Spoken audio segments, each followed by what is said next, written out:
욥기 강의 28번째 시간이죠. 친구를 반박함과 고난을 해석함, 이런 주제로 말씀을 상고해 보고자 하는데요. 친구를 반박함이라는 것은 빌닷의 두 번째 변론을 비롯해서 새 친구의 논리에 대한 반박이고요. 고난을 해석함이라는 것은 욥이 자신이 당하는 고난을 어떻게 해석하고 있는지, 오늘 말씀을 보면 하나님께로부터 고난이 왔다 이렇게 해석하고 있거든요. 그런 두 가지의 각도로서 오늘 말씀을 살펴보고자 하는데, 성경 역시 1절로 6절 그리고 7절로 12절 이렇게 분류가 되어 있어요. 오늘 내용을 한번 살펴보겠습니다. 먼저 서론을 함께 읽겠습니다. 욥기 19장은 앞서 욥을 불의한 자로 평가했던 빌닷의 책망에 대한 욥의 반론이다. 앞서 18장이 욥에 대한 빌닷의 두 번째 변론이자 욥에 대한 책망이 담겨져 있어요. 그 책망을 들은 욥이 자신을 변론하는 내용인데, 그 변론이 당시 자신만의 변론이 아니고 친구들의 왜곡된 논리에 대한 반박이고 비판이죠. 그리고 나아가서 하나님과의 관계에 대한 단절, 토로함에 대해서 응답이 없으신 하나님에 대한 답답함, 그런 그 몸부림들이 오늘 이 19장에 담겨져 있는데, 그 내용을 우리는 이제 12절까지 절반 나눠서, 그리고 13절 마지막 29절까지는 다음 시간에 살펴보도록 하겠습니다. 자, 서론을 계속 보겠습니다. 예컨대 친구들의 냉정함에 대한 비난이 1절로 6절에 되어 있고, 하나님이 고난을 주신 것으로 해석하는 것이 7절로 12절이고요. 그리고 이제 하나님의 징계로 인해서 자신이 소외됨에 대한 내용을 묘사하는 내용이 22절까지고, 그리고 절망의 자리에서 하나님의 판결을 기대하는 내용으로 마지막까지 이렇게 분류할 수 있는데, 오늘은 1절로 12절이죠. 친구들의 잔혹한 그 태도, 아주 냉정함을 지나쳐서 아주 잔혹한 태도로 욥을 비판하는 그런 친구들에 대한 태도에 대해서 욥이 오히려 반박하고 비판하죠. 그런 내용과, 그리고 이제 고난이 하나님의 징계로부터 오는 것으로 해석하는 욥의 이 탄식에 대해서 오늘 내용을 한번 살펴보도록 하겠습니다. 상대적으로 다른 시간보다 조금 짧은 내용의 분량인데, 조금 본문의 내용은 영상으로는 자세히 소개는 되지 않겠지만, 제가 이렇게 유인물로 준비한 내용에는 1절로 12절의 내용을 조금 더 주석을 달았어요. 세밀하게. 그 내용을 제가 언급하도록 하겠습니다. 19장 1절 욥이 대답하여 이르되, 빌닷에 대한 반론이라는 뜻입니다. 너희가 내 마음을 괴롭히며, 너희에는 직접적으로 빌닷이 있지만 엘리바스와 소발까지 포함한 세 친구를 가리킵니다. 너희가 내 마음을 괴롭히며 라고 했어요. 괴롭히며라는 것은, 야가라는 것은 슬프게 하다, 그런 뜻입니다. 그러니까 마음에 계속 심적 고통을 주는 겁니다. 친구들이 이야기하잖아요. 권선징악의 표현으로, 특히 인과응보의 사상에 근거해서 네가 죄가 있으니까 이런 고통을 당하는 거라 계속 공박을 하잖아요.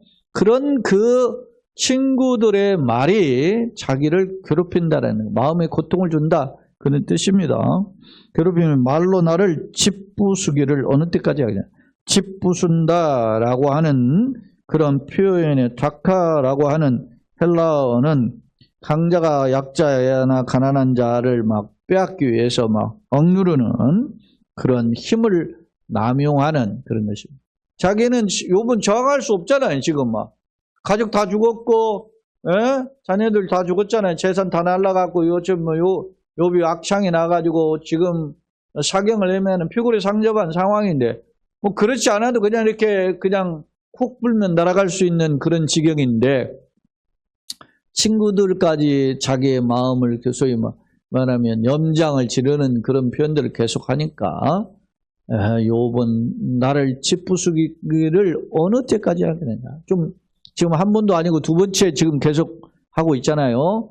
두 번째 엘리바스 변론, 그 다음에 여기 보면 빌닷의 변론이 또 있잖아요. 물론 이제 욥이 표현을 하고 난 다음에 이제 또 소발이 또 변론이 등장하니까 계속해서 욥을 비판하고 공격하는 내용을 엿볼 수 있어요. 이에 대해서 이제 너희가 10번이나 라고 했어요. 10번은 히브리적인 수적인 개념의 10번은 최고로 큰 숫자예요. 1, 2, 3, 4, 5, 6, 7, 8, 9, 10밖에 없단 말입니다. 10번은 제일 큰 수예요. 10번을 10번 곱하니까 100이죠. 그러니까 100마리의 양이라고 하는 것은 셀 수 없이 많은 그런 숫자를 가리킬 때 100을 가리켜요. 그러니까 오늘 우리가 그냥 단순한 10번이면 횟수로 10번이다라는 게 아니라 끊임없이 그런 뜻을 내포하고 있어요. 실제로 이 10번이라고 하는 그 표현을 제가 에세르 페아밈이라고 하는 그 히브리어의 내용을 살펴보았더니 어떤 여러 번에 걸쳐 많이 그런 뜻으로 해석을 했더라고. 그러니까 반복적으로 끊임없이 막 계속 공격하는 표현임을 알 수 있어요. 너희가 10번이나 나를 학대하고도 부끄러워하지 않는다. 부끄러워 아니하는구나. 부끄러워한다는 것은 좀 미안하게 생각하는 그런 태도가 없다라는 거예요. 그냥 무조건 그냥 지적질하고 책망을 하는 일에 친구들이 앞장서 있다라는 것에 대한 욥의 아주 많은 서운함이 담겨져 있어요. 비록 4절 내게 허물이 있다 할지라도 설령 내게 허물이 있다. 내가 설령 이 허물이라는 단어가 우리 개역성경에는 여기에 허물 그 두 번 뒤에도 하반절에도 그 허물이 내게만 있느냐 이렇게 표현하죠. 허물로 번역을 했는데 원문은 히브리어는 달라요. 원문이 히브리어 제가 교재는 적어놨는데 앞에 있는 허물은 쏴가라고 하는 히브리어고 뒤에 있는 허물은 메슈가라고 하는 단어예요. 근데 이게 조금 뉘앙스가 다른 게 앞에 쏴가는 옆길로 빗나가다라는 의미의 그 허물이고 그리고 뒤에 있는 메슈가는 모르고 그냥 범하는 겁니다. 그러니까 어떤 면에서 보면 앞에 허물, 뒤에 허물이 같이 우리는 번역이 됐지만 뒤에 허물은 그냥 우리가 살다 보면 무의식 중에 그냥 짓는 죄들이 있잖아요. 네? 실수지 이건. 근데 이제 앞에 허물도 쏴가도 실수긴 한데 뒤에 거보다는 조금 더 비중이 좀 큰 거예요. 그런 의미에. 그러니까 비록 내가 그런 어떤 그 실수가 있고 그리고 내가 또 알지 못하는 상황 속에서 이렇게 어떤 내가 실수를 한다 할지라도 이것이 다 비단 나에게만 있는 거냐. 너네는 없냐 이게. 여러분 우리가 하루를 보내는 동안 마음으로 짓는 죄. 여러분 산상수훈에서 보면 예수님이 말씀하셨잖아요. 뭐라고 해요?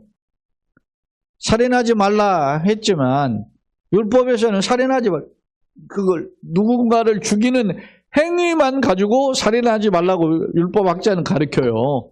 근데 예수님은 나는 옛사람이 말한 바 살인하지 말라 했으나 예수님은 나는 너에게 이르노니 뭐라고 해요? 형제를 보고 나가 미련한 놈이라죠. 그렇게 욕하는 자도 이 마음을 살아내죠. 옛사람이 말하면 간음하지 말라 그랬죠? 간음하지 말라 하면은 실제적으로 육체적으로 그 어떤 성적 행위를 하는 게 간음이잖아요. 근데 예수님은 나는 너에게 이르노니 뭐요? 마음에 여자를 보고 음욕을 품는 자는 이미 간음했다라고 하는 것이죠. 이 말은 무슨 말입니까? 우리가 예수님의 산상수훈에서 강조하는 계명은 더 디테일해요. 세밀하단 말이죠. 형식적이지 않지. 더 어렵죠, 오히려. 그걸 어떻게 이뤄요? 예수님은 내가 율법이나 선지자를 폐하러 온 것이 아니고 완전케 하러 오셨다는. 그러니까 예수님의 그 기준으로 보면 우리가 율법을 더 지키기가 어려워요. 근데 그걸 어떻게 지킵니까? 하나님 사랑, 이웃 사랑으로 감당할 수 있도록 도와주옵소서. 이렇게 살다 보면은 여러분요, 이런 죄를 짓는 일이 한두 가지예요. 욥이 지금 비록 내게 허물이 있다 할지라도 그 허물이 내게만 있느냐? 응? 내가 실수했다. 부지 중에 실수한 부분이 있다. 그렇지만 그런 실수가 나만 있냐? 라는 거예요. 너네들 없냐? 그런 거죠. 욥은 왜 이런 말을 했을까요? 지금 친구들은 욥이 뭐 네가 이런 악이라는 고통의 결과를 가지고 있는 것은 죄를 지었기 때문에 그런 것이다 이렇게 막 비판하는데 욥은 그런 죄를 지은 게 없어요. 자기를 공격을 하려면 자기를 돌아보면서 상대방을 공격을 해야 되는데 욥이 보기에는 나를 공격하는 너네들 몸에 소위 뭐 우리 속담에 똥 묻은 개가 겨 묻은 개를 나무란다는 식으로 더 큰 잘못을 가진 자가 작은 잘못을 가진 자를 지적하는 상황이 되잖아요. 우리나라 지금 정치하는 판이 꼭 그렇게 돌아가잖아요. 둘 다, 도끼인 객끼니 제가 보기에는. 그런데 욥이, 그 친구들이 너 자신들 돌아보지는 커녕, 그냥 아주 그냥 물어뜯는데. 제가 예전에 그런 표현을 한번 한 적이 있어요. 63빌딩에 그 아쿠아룸 수족관 있는 데를 제가 예전에 본 이야기를 한번 말씀을 드린 적이 있었어요. 그러니까 거기에 수조에 사람이 들어가가지고, 먹이를 나눠주기도 하고, 그러면, 굉장히 많아요. 많은 고기들이 있는데. 근데, 제가 보기에도 손바닥보다 큰 그런 물고기야. 아니, 여기 손에서 손끝이가, 제 손으로 봐도 그보다 커요. 근데, 꼬리 지느러미 있는 쪽에 상처가 났더라고. 근데 그거를 누가 물어뜯느냐면 끊임없이 거북이가 물어뜯어요. 그래서 한번 조만큼 도망가면 거북이가 또 쫓아가서 또 물어오고 도망가면 또 집요해. 예? 수조가 큰데 한 바퀴 도는데도 끝까지 쫓아가더라고. 야, 그래서 거북이가 순하다 멋져다. 아니, 절대 그렇지 않더라고. 이야기가 좀 확대됐지만 욥이 판단하기에 자기는 지금 희망이 없는 상황이 뒤에 보면 희망이 없다 그러잖아요. 그런 상황인데 친구들이 어떻게 해요? 설상가상으로 거기에 자기를 짓밟는 모습에 대한 그런 지금 불만이 가득한 친구들에 대한 어떤 비판이 담겨져 있어요. 5절 너희가 참으로 나를 향하여 자만하며 그렇죠? 욥을 정죄하니까 자만하죠. 자만하며 내게 수치스러운 행위가 있다고 증언하려면 하려니와 해볼만 나 한번 털어보려고 하는 것 같은데 한번 털어보려면 털어봐 이런 식이죠 지금 여기.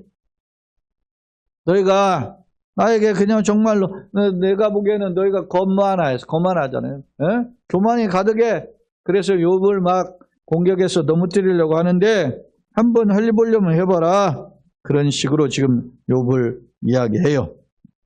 나는 너희네들이 계속하는 말에 상관하지 않겠다. 이런 어떤 이제는 이제 친구들의 기대를 접은 마음의 모습을 보일 수 있어요. 그리고 6절에 하나님이 나를 억울하게 하시고 자기 그물로 나를 에워싸신 줄을 알아야 할지. 욥은 지금 어떻게 했어요? 이 고난이 누구로부터 왔다? 하나님께로부터 비롯됐다. 하나님이 나를 억울하게 하신다. 이렇게 해석하고 있어요. 그물로 나를 에워싸신다 라고 하는 그런 현재 당하고 있는 이 고난이 하나님께로부터 비롯됐다. 이렇게 해석을 하고 있음을 볼 수 있습니다. 그러면서 이제 자기가 이 고난이 하나님께로부터 왔으니까 어떻게 하겠어요, 욥이? 여러분 같으면 이 고난이 하나님께로부터 왔다면 어떤 자세를 취할 것 같아요? 욥이 7절로 12절은 하나님께 대한 태도예요. 어떤 자세를 취했냐면 7절 한번 같이 한번 읽어봅시다. 내가 폭행을 당한다고 어떻게 해요? 부르짖으나 응답이 없고 도움을 간구하였으나 정의가 없구나. 폭행을 당한다. 하나님 이렇게 너무 힘듭니다. 하면서 막 부르짖은 거예요. 기도했다라는 표현이 오늘 두 가지 부르짖었다, 간구했다 이렇게 표현으로 두 번 나오거든요. 오늘 보니까 폭행을 당한다고 부르짖으나 응답이 없고 도움을 간구하였으나 정의가 없다. 이 정의가 미시파트예요. 이 미시파트라는 게 원래 법적 용어예요. 심판하다 그런 뜻이거든요. 재판 땅땅땅 때려. 그러면 재판을 할 때 여러분 잘못한 놈은 재판을 해서 벌을 내리죠. 근데 약자는 어떻게 해요? 이 재판이 사는 길이에요. 억울함이 해결되니까. 그러니까 재판이라는 것은 누구를 위해 있는 겁니까? 약자를 보호하고 강자의 강포함을 막기 위한 것이 재판이잖아요. 법이. 그렇죠? 근데 우리 속담에 지금 요즘 뭐합니까? 무전유죄, 유전무죄. 돈 없으면 죄가 있고 돈 있으면 죄가 없는 시대. 에? 우리 뭐 영화에서도 보고 그러면 그러잖아요. 저는 막 그렇게 계속 강부지를 해가지고 했는데, 뭐 옛날에 그 베테랑이라고 하는 영화에 보면은 말이죠. 매 한 대에 막 그 해서 수표 한 장씩 주면서 막 두드리잖아요. 기업 자식이 야구방망이로. 그리고서는 결국 떨어뜨려 죽잖아요. 참. 돈 있으면 그렇게 가능합니까? 사람 목숨을 그런 식으로 대우합니까? 영화지만 사회 한 일각에 있는 벌어지는 일들을 우리 가운데 폭로하는 거 아니겠어요, 그게? 좀 보세요. 자기가 하나님께 부르짖었고 하나님께 도움을 간구했지만 심판, 정의로운 심판이 없다고 요번 생각하는 거예요. 왜? 자기가 지금 당하는 이 고난이 억울하잖아요, 요번. 그래서 하나님께 부르짖었는데 응답이 없어요. 근데 오히려 막 친구들은 염장 지르는 이야기, 염장만 지르면 괜찮지. 공격하잖아요. 날카로워. 냉정해. 에? 동물의 왕국이라는 이런 그 영상을 보면 냉정하잖아요. 냉혈해. 에? 죽고 죽이는 일에 생존 경쟁에서는 살벌해요. 그런 모습이야, 이게 지금. 그러면서 그가 내 길을 막아, 그가는 이제 하나님이죠. 하나님이 내 길을 막아 지나가지 못하게 하시고 내 앞길에 어둠을 어둠은 흑암이잖아요. 슬픔의 골짜기와 같은 것이 어둠 아닙니까? 그러니까 하나님이 내 길을 막아가지고 못 지나가게 하시고 내 앞길에 어둠을 두셨다. 이런 절망의 터널이 왔잖아요, 지금. 그렇게 생각하는 거예요. 누구로부터 왔다? 이게 이 모든 고난이 하나님의 징계로부터 왔다라는 거예요. 근데 자기는 징계당할 일이 없는데 징계를 당한다 이렇게 생각하는 거예요.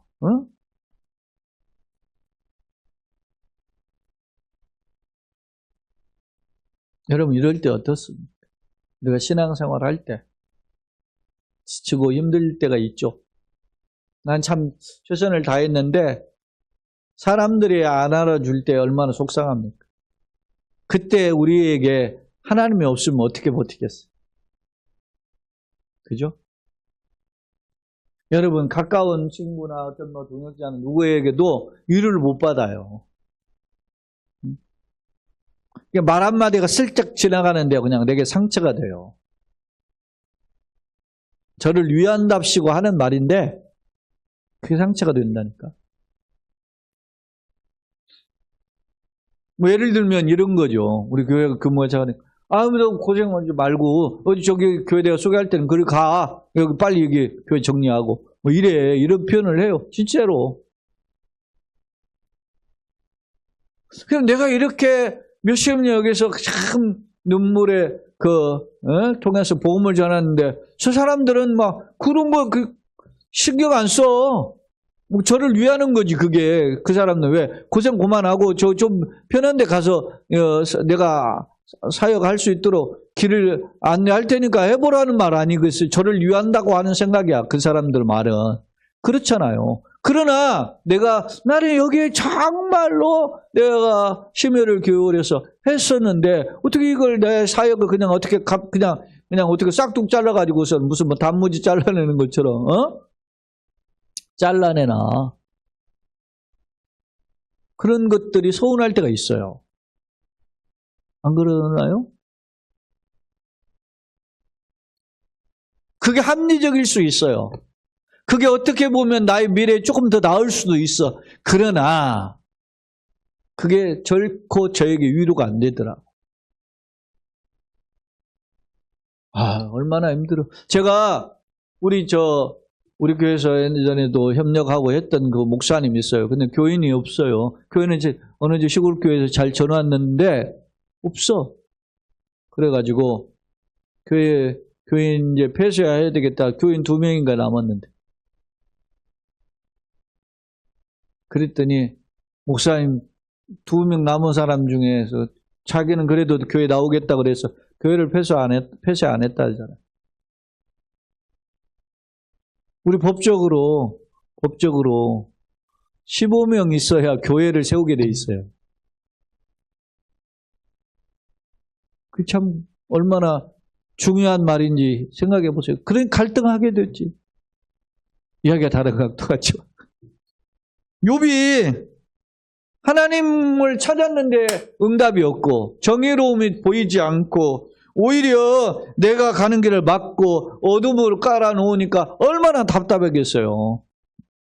그리고 그걸로 끝나질 않아요. 9절에 나의 영광을 거두어 가셨고 자기의 영광을 거두어 가셨다는 거예요. 자기의 어떤 겉으로 나타나는 영광들이잖아요. 그죠? 거두어 가셨고 자기의 관모는 관복에 모자를 쓰잖아요. 예? 우리 사극을 보면은 당상관은 빨간 관복을 입고 당화관은 말이죠. 파란색 관복을 입잖아요. 그리고 여기에 다는 것이 달라요. 그러니까 그 모자를 썼는데 예를 들어 임금의 머리에 말이지 왕관을 쓰듯이 그 자기의 머리에 있는 그 관모가 영과 그 관복에 맞는 모자라 말입니다. 그걸 벗겨버리신 거야. 그러니까 자기는 탁 이제 거들난 이 상황을 지금 토로해요. 그리고 사면으로 나를 허르시니 동서남북을 돌아보면 자기를 도울 자가 없고 오히려 자기를 공격해서 무너뜨릴 자만 있는 상황이니 나는 죽었구나. 내 희망을 나무법도 뽑으시고 뽑아버린다. 희망이 없는 존재가 되어버렸다. 어떻게 보면 참 욥이 참 불쌍하잖아. 지금 욥이 얼마나 외로웠을까. 예?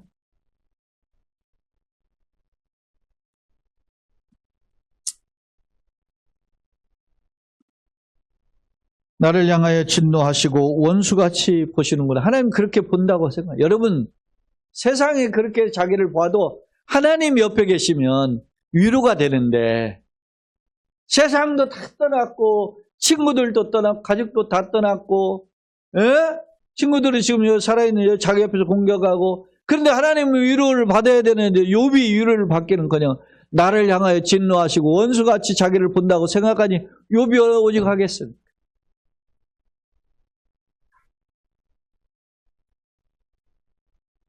욥처럼 우리가 이런 고난에 서 있지 않음에 감사하세요. 내가 이렇게 살아온 건 진짜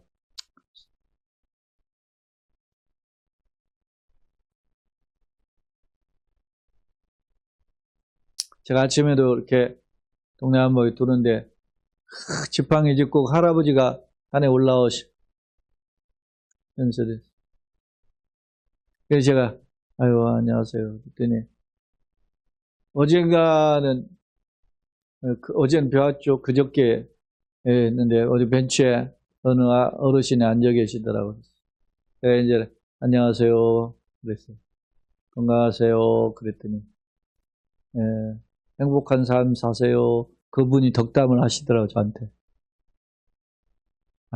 이게 참, 매너가, 저분이, 할아버지가 참 멋있게 늙으셨구나. 제 스스로 감사합니다 하면서 인사하면서 그런 생각을 하게 됐다. 근데 지나가면서 인사를 해도 그냥 대꾸도 안 하는 사람도 있지만, 제가 한 바퀴 돌면서 그렇게 한 10대 명, 한 20명 이렇게 만나는 사람들이 계속 인사를 해봐요. 어떤 사람은 전혀 대답도 안 하는 사람이 있고, 어떤 사람은 고개만 까딱하는 사람도 있고, 어떤 사람은 같이 인사하는 분도 있고. 그 삶이 다 여유인 것 같아요. 나는 어땠을까라고 생각해 보면, 내가 누군가 나에게 하면, 나도 이런 반응을 해야 되겠구나 하는 생각, 깨달음을 얻게 되더라고. 욥이 얼마나 외로웠을까. 나는 그런 생각을 해봐요. 없잖아. 누구 위로하는 사람이 없잖아. 심지어는 하나님이 자기를 버렸다고. 자기 희망이 없어졌다고 그러고, 나를 향해 진노하셨고, 원수같이 보신다 그래요.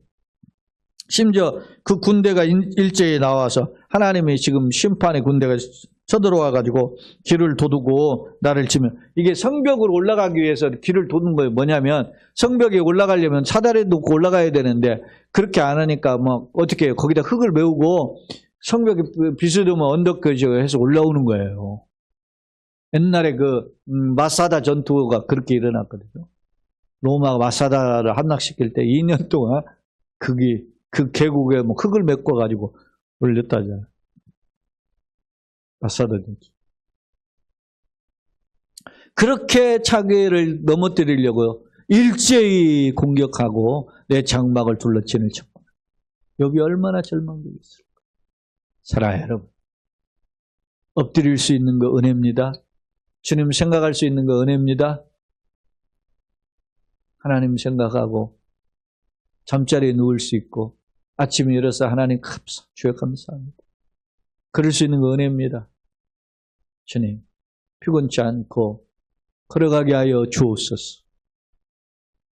이 저녁에도 그런 마음을 새기는 귀한 자리가 되기를 소원합니다.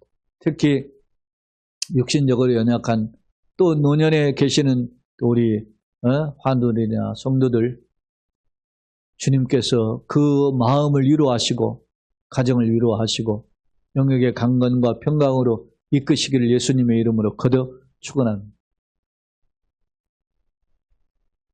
그래서 신앙생활이 필요 같이 해야 되는 거예요. 한 사람 배아건 두 사람 능히 당하는 세겹줄 끊어지지 않지.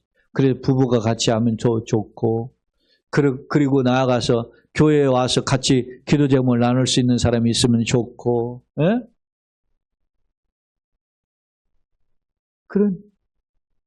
오늘 욥을 보니까 그래. 그래도 그것이 무너져도 누가 계시면 좋아요? 하나님 계시. 하나님, 나를 불쌍히 여겨주세요. 나를 붙들어 주시고 다시 한번 일으켜 주세요. 이런 기도를 통해서 주님의 이루를 덧입는 저와 여러분 속한 가정 우리 교회 되기를 예수님의 이름으로 거듭 축원합니다. 아멘. 자, 두 번째 화면입니다. 자, 1절로 12절의 내용을 정리해 볼게요. 2절 빌닷과 친구들이 욥을 억눌러 비참한 감정을 느끼게 하였음을 지적한다. 괴롭히며 라는 슬프게 한다. 그런 뜻이에요. 집 부수기를 강자가 약자를 탈취하려고 힘을 남용하는 것을 가리켜요. 자, 3절 친구들이 안면 몰수하고 욥을 잔혹하게 대하면서도 자신들은 부끄러움 전혀 느끼지 않는 그런 모습을 보여줘요. 4절 부지 중에나 부지한 실수와 허물이 단지 나만 있냐, 너네는 없냐, 되돌아보라. 그래, 손가락질 할 때 자기를 향하는 이 손가락질을 볼 필요가 있다라고 욥이 지적하잖아요. 6절 욥은 현재 자신이 당하는 고난이 하나님께로부터 비롯됐다고 해석을 하죠. 7절 징계에 대한 부당함을 탄원했지만 답변이 없어요. 부르짖으나 강구했지만은 하나님이 어떻게 해요? 정의가 없다. 미시파트가 올바른 판단이 없다. 자기를 변호해 주는 게 없다. 이렇게 답답해하죠. 8절 욥은 하나님께서 자신의 인생길에 사망의 덫을 놓아 파멸케 하셨다고 탄식하고 있고 9절에는 욥은 하나님께서 자신을 징계하사 사회적 명성과 지위를 가져가셨다가 자기 관문을 벗기셨다 그랬잖아요. 그 다음에 10절 욥은 하나님의 철저한 징계로 인해 자신의 희망이 사라졌다. 야, 이게 절망이죠. 그 다음에 11절 욥은 자신을 향한 하나님 진노가 마치 원수를 대하는 것 같다고 해석했고, 저기에 성벽을 함락시키기 위해서 경사로 싹을 싸가지고 막 점점점 다가오는 것처럼 자기를 향해 이런 징계가 점점 다가오는 것에 대한 이 고난을 토로하고 있음을 엿볼 수 있었습니다.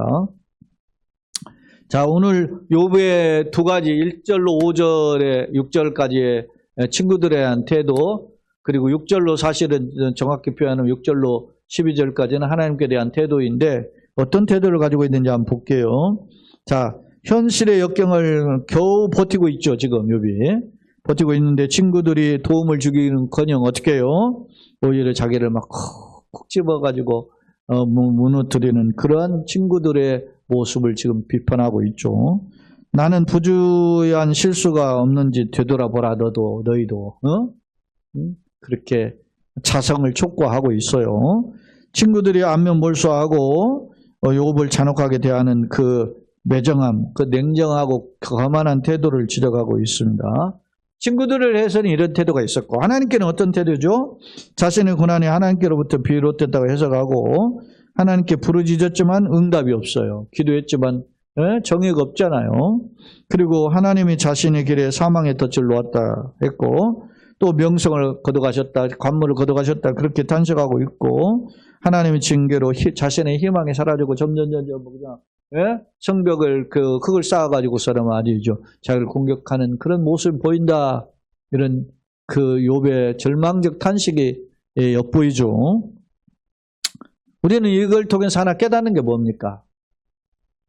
계속 반복적으로 깨닫는 게 뭐냐면, 욥이 하나님의 감춰진 섭리를 보고자 하는 그 모습이 조금 나 같아도 이렇게 했을 텐데, 이보다 더하면 더했지, 그렇게는 할 텐데, 우리가 성경적 관점에 보면 욥의 아쉬움이 하나가 뭐냐, 그걸 볼 때 하나님의 섭리를 깨닫지 못했기에 고난을 모두 하나님의 징계로만 해석한 것이 아쉽다는 거예요. 하나님 징계가 아니죠, 욥이 지금 당하는 고난이. 예?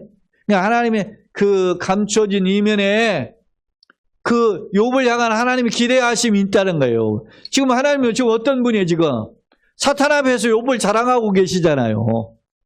그 욥이 그걸 알았으면 이거 이렇게 했겠어요? 그죠? 여러분, 우리가 지금 너무 힘들어. 나 혼자 외로운 것 같아, 막. 그러죠? 근데 하나님이 내 뒤에서 응원하고요. 야, 강 목사, 내가 너를 기대한다. 너 좀만 버텨다오. 이렇게 하는 하나님의 음성을 내가 알았다면 내가 그렇게 할 수 있을까요? 하나님, 나 힘들어요. 다 힘들어요. 살다 보면 힘들지.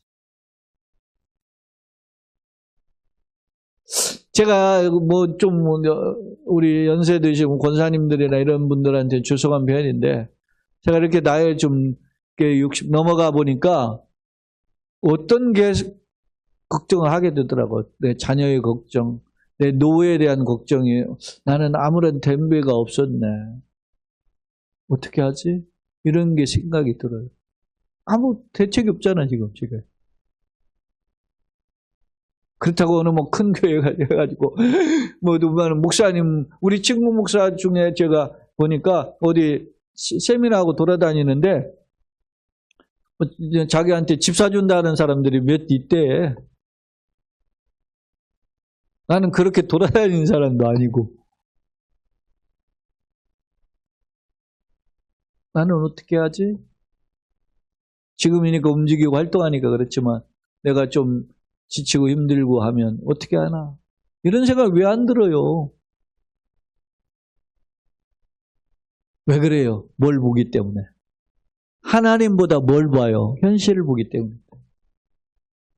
욥이 그 이면에 사탄과 하나님의 그 내게에서 하나님이 그 당당하게 욥을 자랑했던 그 하나님의 모습을 볼 수 있었다면 욥이 이렇게 지치지 않았을 텐데.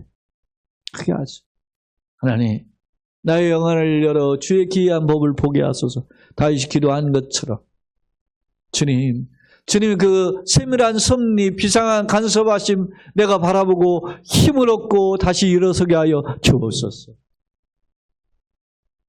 그런 마음이 좀 아쉽다 이거예요. 나 같아도 이렇게 욥보다 이렇게 못할 텐데, 그러나 그런 마음이 좀 아쉬워요. 결론입니다.